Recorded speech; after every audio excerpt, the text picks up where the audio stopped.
शासनाचा याच्यावर कुठल्याही प्रकारचा अधिकार नाही आणि ते इथे हा प्रकल्प राबवू शकत नाही. आमची ठाम आणि स्पष्ट भूमिका असेल की पेसा कायद्याचं उल्लंघन करू नये. ग्रामसभेचा ठराव हा अंतिम राहील आणि ही जनसुनावणी रद्द झाली पाहिजे. ही आमच्या हक्काची आणि अस्तित्वाची लढाई आहे. ही शेवटपर्यंत आम्ही लढू आणि जिंकू. आजची आपली जी पत्रकार परिषद झाली त्याचा मुख्य उद्देश होता की जनसुनावणी रद्द व्हावी म्हणून आवाहन करणं, त्याच्या विरोधामध्ये थोडासा प्रेशर टॅक्टिक्स वापरणं, परंतु तसं काही होताना दिसत नाही आहे. आणि म्हणून जर जनसुनावणी झाली तर त्या जनसुनावणीला विरोध करण्यासाठी जास्तीत जास्त संख्येने या पालघर जिल्ह्यातील लोकांनी यावं असं आवाहन करण्यासाठी म्हणून आज आम्ही इथे सगळेजण जमलो. आणि त्या जनसुनावणीमध्ये जे काही टेक्निकल मुद्दे आहेत, जे पर्यावरणाला घातक असणारे मुद्दे आहेत, त्या मुद्द्यांवरती प्रत्येकाने आपापलं मत मांडावं असं आम्ही संपूर्ण पालघरवासियांना आवाहन करतोय, पत्रकारांना आवाहन करतोय.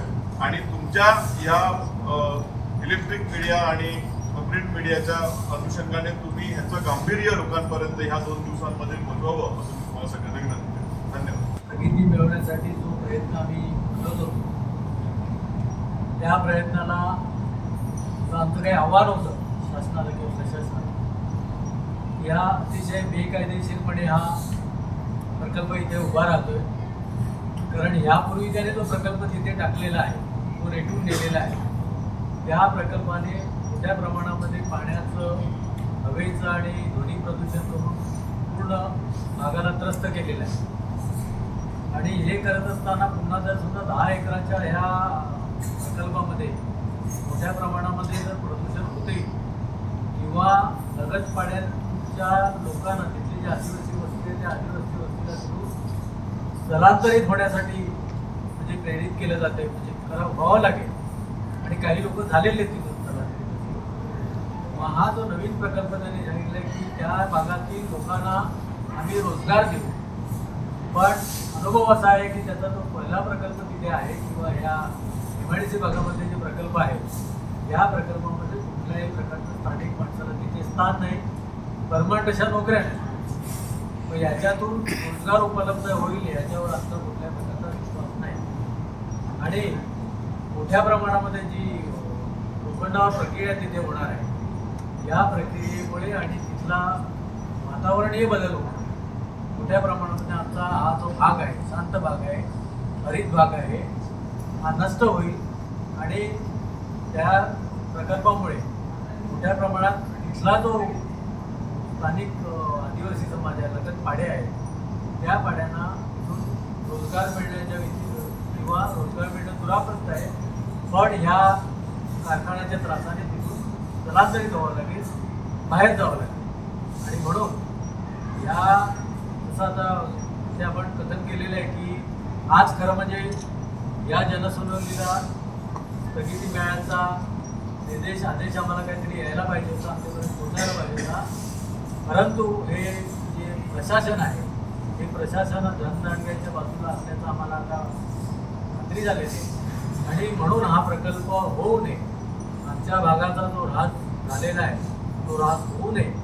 आणि जो भविष्यामध्ये हा भाग शांत राहायला पाहिजे. जसं मगाशी म्हटलं तसं हा भाग जो लोक रहिवासी संकुलांसाठी जे आकर्षित होत होते ते तिथून जाऊ नये म्हणून आम्ही या बाजूला आता त्या ठिकाणी सूर्या नदी ही आमची पवित्र गंगा आहे. हीच सूर्या नदी आपल्या पूर्ण पालघर तालुक्याला पुढे जाऊन कोसळी विरामला आणि त्याचे पुढे जाऊन मीराभाईंदरला आणि नाडूच्या काही भागाला पाणी पुरवठा करते. ही नदी प्रदूषित होऊन भविष्यामध्ये मोठ्या प्रमाणामध्ये पाण्याची निर्माण होऊ शकणार आहे. जसं मगाशी सांगितलं की या उद्योगाला जर 41 लाख लिटर दिवसाला जर पाणी लागणार असेल, आज MIDCकडे पाण्याची उपलब्धता तेवढी नाही आहे आणि गरज त्याच्या 10 पटीने जेवढी उपलब्धता आहे. जर MIDCने समजा जरी भले 41 लाख लिटर पाणी दिवसाला त्यांना पुरवठा केला तरी त्यांचं जे इन्फ्लुएंट निघेल, त्यांचं सांडपाणी निघेल, ते आम्ही वापरायचं आहे का? हा मोठा मुद्द्याचा प्रश्न आहे. ऑलरेडी त्याने आमच्या तिकडे असलेलं आम्हाला स्थानिक नाव आहे त्या नाल्याचं, गुडक्याचा ओढ म्हणून. त्या गुडक्याच्या ओढाला पूर्णपणे त्याने प्रदूषित केलेलं. अनेक वेळा आम्ही MPCBकडे किंवा संबंधित खात्यांकडे तक्रारी केल्यात, पण त्याला त्या धननाटक्याच्या दादागिरीला घाबरून त्याला केराची टोपली, त्याच्यावर कुठल्याही प्रकारची कारवाई होत नाही. मोठ्या प्रमाणामध्ये जो त्यांनी वेस्टेजचा एक डोंगर तयार केलेला आहे तिथे, मोठ्या प्रमाणामध्ये जर इतका मोठा जर वेस्टेज केलेला जो रसायनयुक्त त्याच्यामध्ये धुळीकण आहे आणि जरा जरी वारा सुटला तरी वाऱ्याने आजूबाजूच्या गावातल्या लोकांना तिथं घरात राहणं मुश्किल होतं. इतकं मोठं प्रदूषण आहे, हे डोळ्याने दिसणार आहे. या बाबतीत खरं तर आम्हाला तक्रारीच करायला नको किंवा आम्हाला कोणाच्या निदर्शने जाणून द्या. ज्या हाती ती जबाबदारी आहे तरी त्याच्यावर नियंत्रण करायला म्हणजे होत नाही. प्रोजेक्ट जो आहे तो कॅटेगरी ए मधला आहे. खरं तर आशियातली एक मोठी औद्योगिक वसाहत तारापूर आपण त्याचे दुष्परिणाम सगळे भोगतोय.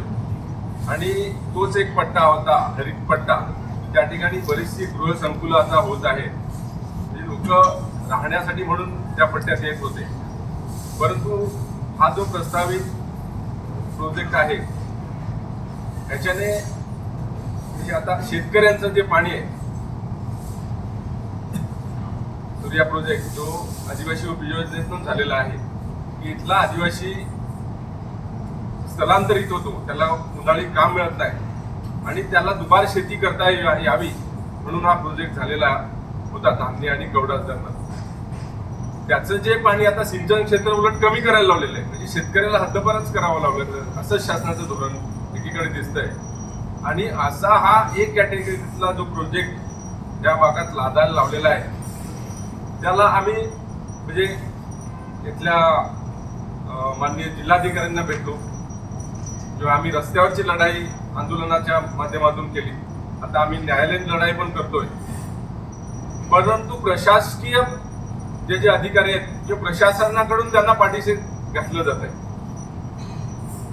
पण हे असे जर आले किंवा तिथे जी बाधित होणारी गावं आहेत, जवळजवळ 49 गावांवर याचा परिणाम होणार आहे. किंवा तिथे जे पाणी जवळजवळ 40 ते 42 लाख लिटर पाणी रोजचं वापरलं जाणार. ते पाणी आणणार कुठून तुम्ही?